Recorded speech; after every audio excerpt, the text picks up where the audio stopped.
Hi sir, good day. I am Alinas Jan Pelegro, a third year student from Crystal Lake College.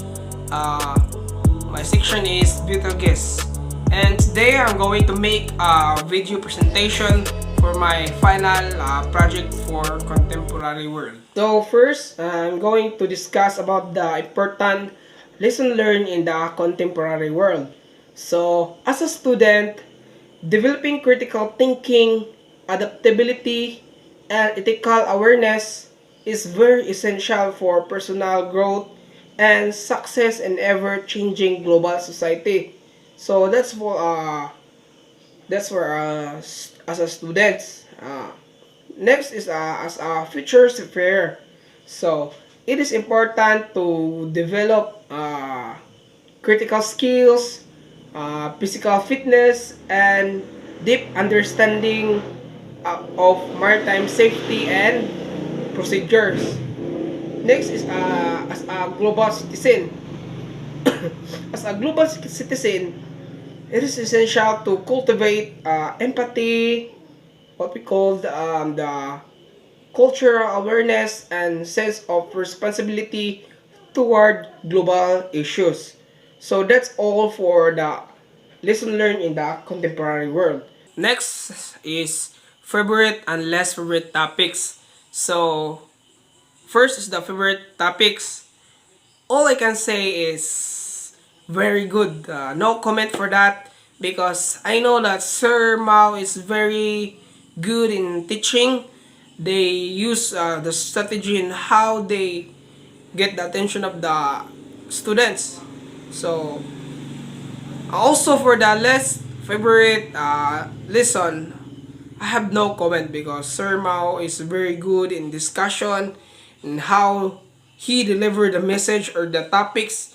He provide examples and others. So all I can say is I like it. So next is the suggestion for improvements. So my suggestion is we need more time to discuss. We need more time for discussion.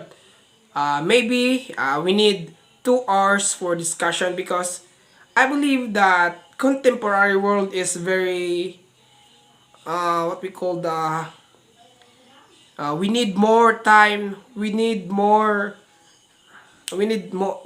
serious. We need more time. Maybe 2 hours. So that's all for my suggestion.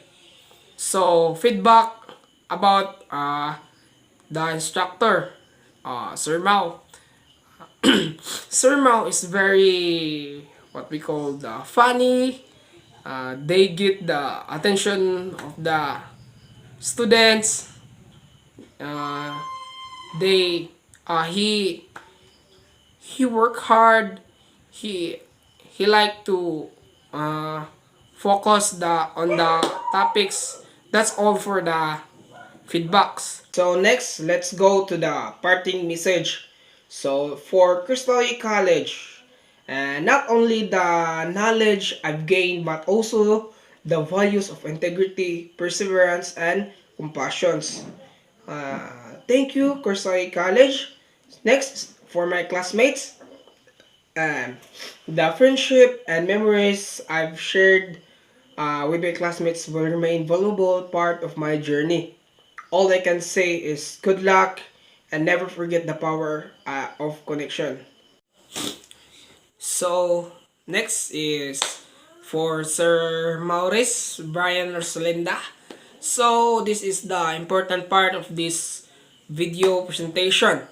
So, all I can say is thank you for your unwavering guidance, patience, and dedication to our growth. Your knowledge and encouragement have shaped not only our academic journey but also our character and confidence. We are truly grateful for the time, efforts, and care you have given us. So, all I can say is thank you, sir, and daghang salamat sa imong pagtudlo, sa imong kamaayo diri namo, o sa imong pagka uh, on how you make anang magpalipay sa among mga estudyante, malingaw me, mawala among katugon. Na daghang salamat kayo sir, and God bless us all. Thank you.